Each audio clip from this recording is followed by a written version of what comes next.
These are the interviews from Chat City on Preston FM. Don't forget, our show is live weekdays from 10 till noon. Tune in and become part of our family. And it's Paul Greenwood, and Paul's from Preston Environmental Forum. So, Paul, a very nice morning to see you again. Good morning. And kind of weather, I suppose, that people in the Environmental Forum quite enjoy being out and about. And certainly, yes, it's very nice out there today. I know, because I saw one message a few weeks ago, and I think you were doing the flower beds somewhere around the city, and you were telling people to have waterproofs and to come prepared. Yeah, it's been a strange year. One week it's pouring it down, the next it's hot and sunny. Let's hope it stays hot and sunny for a while now. That's very right. Nice. Yeah, I certainly agree with that sentiment. So, Paul, tell us a little about, for people who don't know who are tuned in today, Sure. just a little about Preston Environmental Forum. Preston Environmental Forum is a network of community environmental projects supporting. There's a lot of different projects in Preston, and the forum is about bringing them all together, sharing ideas, and supporting each other, and promoting Preston as a place where lots of really good environmental activities happen. But you don't have to be a member of a community environmental project to be involved with the forum. You can just be interested, and you can want to know what's going on. You can come down and just volunteer on ad hoc times to get involved in lots of different activities in the city. I think really today, though, I think the main thing I'd like to talk about is some of the member groups of the forum, who they are, what they do, yes, and and what parts of the city they're in, and how people can get involved. I think although all these groups exist, instead of giving lots of different contact details, it's probably better if I say if anybody's interested, they can contact me directly. My telephone number is Preston 903 413, or my email is p.greenwood@preston.gov.uk.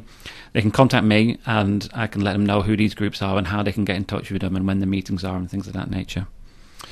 So there's quite a lot, so I won't go through all of them. I've got quite a list here, but the main ones I think I'd like to talk about is the first one is a group called the Friends of Bibbleton Library. They're based, as you can imagine, in the library in Bibbleton. It's on the corner of Bibbleton Hall Drive in Bibbleton. They've been in existence now for about 4, 5, maybe 6 years. Started off with some grounds around the library, which were just nondescript, bare bit of grass, nothing really going on. Over the years, they've worked really hard. A nice group of local volunteers coming down, and they built an absolutely beautiful community garden there, all done with volunteers, with support of the City Council and Community Gateway and Lancashire County Council. They've worked so hard, actually, that they have won a number of top awards. They've won the top awards in Britain in Bloom a few times. A couple of years ago, they actually won the best small neighbourhood in the Northwest. So they're a really successful project, and they're always looking for volunteers. So if anybody's interested, again, they can let me know. So that one's in Ribbleton. There's another project in the Ashton area of Preston, based at St Michael's Church on the corner of Edgerton Road and Tulcove Road. That project's called Ashton Weed and Feed. They have done a lot of work around the church. If anybody goes down there now, you see it's looking fantastic. Some wonderful planting. Part of it is there is a community garden. And the idea of Ashton Weed and Feed is people can come down, volunteer their time, help do a bit of gardening, help make the garden look really nice. But if they can't do any gardening for whatever reason, they can actually make some cups of tea and some cakes and some food, and they can feed the people who are doing the weeding. Hence the name Ashton Weed and Feed. Yes, yes. They meet regularly, and they're always looking for volunteers. In another area of Preston, we've got the Friends of Highgate Wood. This project is in Fulwood. For those who may know, it's on Garsing Road between Highgate Avenue and Foregate. It's a really nice woodland area. The group is a relatively new group. They've only really been in existence for a couple of years now, but they're a really good group. They do a lot of work in that area. They do balsam bashing, they do litter picking, they do social events. Again, what their intention is to make that woodland area into a really beautiful natural reserve. They don't want to do lots of development on it, but they want to make it a really good wildlife haven. Recently got some funding in to make some improvements to the pathways into the woodland. So again, always looking for volunteers, and they do activities and meet regularly. Again, another woodland, a different part of Preston, is the Friends of Brockholes Wood. Now, Brockholes Wood is in the Ribbleton area. It's sort of between the Moornook Estates and the Farringdon and Thirlmere Estates, close to the cemetery side of Preston. Now, this woodland is a really beautiful woodland. It's actually designated a biological heritage site. Oh. And if nobody ever knew, if you wouldn't know it was there unless you were familiar with the area. And it's in a valley, and you can go into that woodland, and you can almost imagine you're somewhere completely different. Wow. Not in Preston or anyway. It's just you can lose yourself within the woodlands. It's beautiful. There is a friends group associated with that woodland, and their intention is to try and improve the quality of the woodland. It does suffer some problems. It does have fly tipping, and it does have a bit of vandalism. And the friends are really keen for people to get involved to try and tackle those problems and find ways to reduce that impact, the impact that has on that beautiful woodland. Another project is called Digging Northwest, which some of your listeners may be very familiar with. Yes. They're based on Ashton Park, within what was the old wall garden of Ashton Park. Digging Northwest work with military veterans. They don't look for volunteers directly, but more if anybody knows anybody who's a military veteran who is suffering a little bit and needs some support, then Digging is the ideal place to go. People can go along. They're a very sociable group, very supportive, and they can just come along and find a bit of peace and a bit of sanctuary for a while and do some gardening in the area and get a lot of support, and they're a really good project. Another one, the next one, is something I've not really mentioned yet, but there are quite a few in Preston, and that's a community allotment. One of them is in Moornook. It's called Moornook Community Allotments. That is a fantastic site. It's got individual beds there that were built by the Community Payback quite a few years ago. Really, really working well. Tucked away behind some houses, you wouldn't know it was there, but if you saw it, it's actually very large. And there's lots of people on there growing their own food, working as a community. They do tend to try to target the allotments towards people that live in the Moornook area, but they are kind of willing to consider others if possible. There are, if I remember right, a few beds still available to be used on there. So if anybody's interested, again, they can contact me and let me know, and I can pass them on to the Moornook Estate Management Board. So although it's called a community allotment, people go and they have their own individual kind of allotments within the community allotment. It's not really an allotment in the way a lot of your listeners are probably thinking them. They're more sort of long raised beds. So people have their own individual beds. Community allotments generally do work in two ways. One is, as I've described, sort of long beds and people work on them individually, or it's actually a community and they all share all the beds and have different crop rotations going across all the other beds. Both of them have worked very effectively. Both of them have their issues as well. This site has decided to go for that route where people can have their own beds. There is another one in Preston soon, hopefully, that might work the other way, but I'll tell you a bit more about that later. Okay.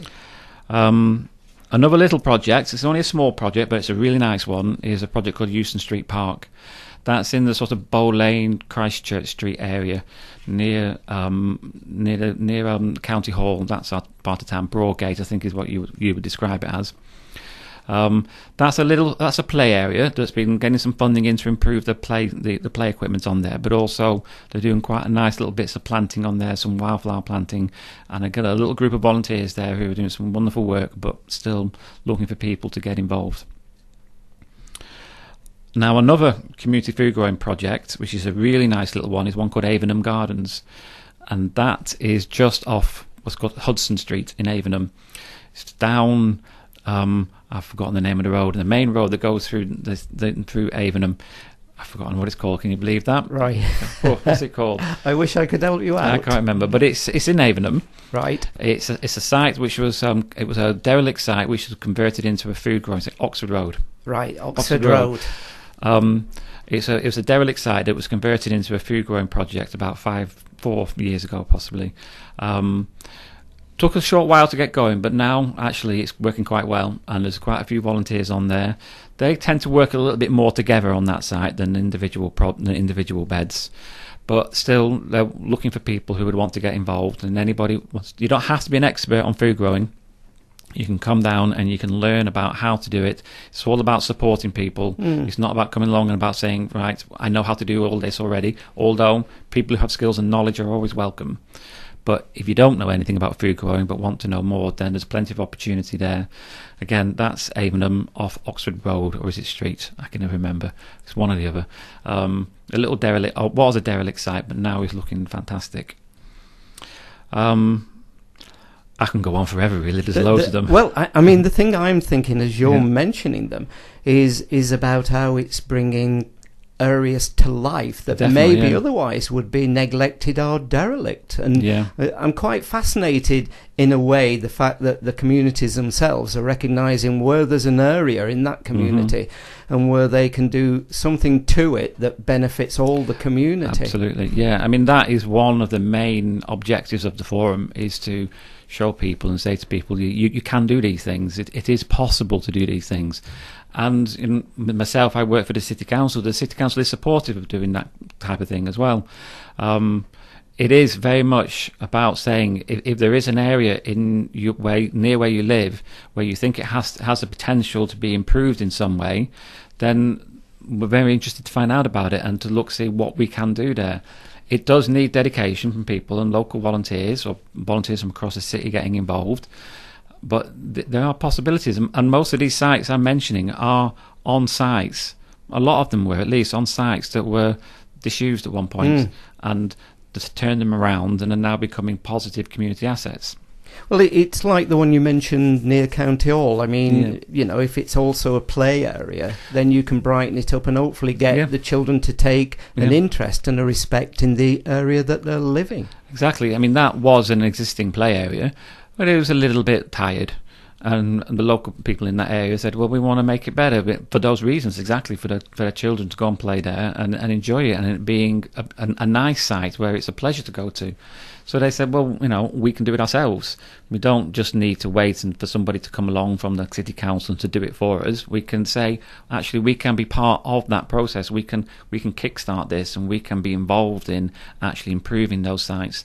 And I think for me, that's the main thing about the forum, and it's about saying to people, we all live in Preston, we all got a local neighbourhood, we've all got things in the area which we think could be better. We can be part of that solution. We don't just have to wait until somebody does it for us. We can say, I can be part of this, and I can help make this place better as well.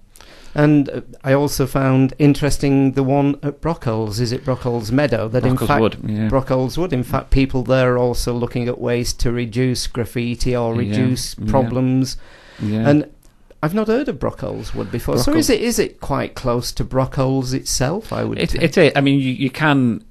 If you were to look at a map of that area, you would see that Brockholes Wood is the woodland that actually goes down the slope towards Brockholes wetlands, and you can go through the woodlands to get to the wetlands. So that geographically they are associated. It is the woodlands of that area. The wetlands is the old. It's the original kind of wetlands, is it? Yeah, to the area before. It's where they were taking out a lot of the material. Yes. And so they've been developed from that. Natural. Yeah, but no, the woodlands are connected to the Brockholes wetlands geographically. And publicly open to the public. Yeah. It's a public woodland. You can go in there, and it is a very beautiful woodland. You'll be surprised. And you would feel that your way out. You would be lost there. I think I'm going to have to discover. Because as I say, it's in a valley, and you can walk down the paths, and you can get down the bottom. And if you go at the right time of the year in spring, there's loads of bluebells in there. Wow. It's you go down and you think, I could be anywhere here, and it's a really beautiful woodland. But unfortunately, it does suffer from misuse and abuse and some vandalism, and that is a shame. And it's a major task of the Friends of Brockholes Wood, and they really need help in trying to resolve those problems. Right. And also, apart from the communities, of course, there's also work usually taking place within the city, isn't there? In the beds, etc., people working together to make the beds, like outside the assembly rooms, look nice, and etc. That's true. I mean, as I've described now, a lot of these groups I mentioned, they are the member groups of the forum. But the forum has also decided that we've got all these people that are involved with skills and knowledge and dedication. Maybe we can pull people together to work on some wider citywide projects. Two of them are the ones as you described at the bottom of Loon Street, the Corn Exchange beds, which we're trying to get a more pollinator-friendly planting in there. It's a hard task because they're very, very big beds, huge beds, and we need volunteers to come along. And there will be this week a volunteer session there at 5 o'clock. A member of the forum, Chris Taylor, who also works from Lancashire Wildlife Trust, will be there. And it's unfortunate with that one. It is, it's about keeping on top of the weeds at the moment, because with this sunshine and rain, as you can imagine, weeds are loving it and they're growing. Yes. So this Thursday at 5 o'clock, if anybody wants to come down, make sure they dress for the weather. Who knows what it's going to be. Come along, and a couple of hours there doing a bit of weeding, and it'll be really great if people can come and help. Okay, Paul, could you give us your contact details again, please? Sure. My telephone number is Preston 903 413, and my email address is p.greenwood@preston.gov.uk. Brilliant. Well, nice to see you this morning. And before we started the interview, I played Denise Williams' Let's Hear It for the Boy, and was asking the film it's from. Yes. And you had the answer, and the answer is? It's Footloose. Footloose. Yes. So are you a bit of a film fan? No, I'm just from the 80s. I can just remember that from the 80s. Lovely. Well, thank you for coming in this morning, and I'm sure we'll be seeing you in the not too distant future. Thank you, Paul. Excellent. Thank you very much. Thanks for listening. We hope you've enjoyed the interviews as much as we have. Why not give us a tweet at ChatCityPFM?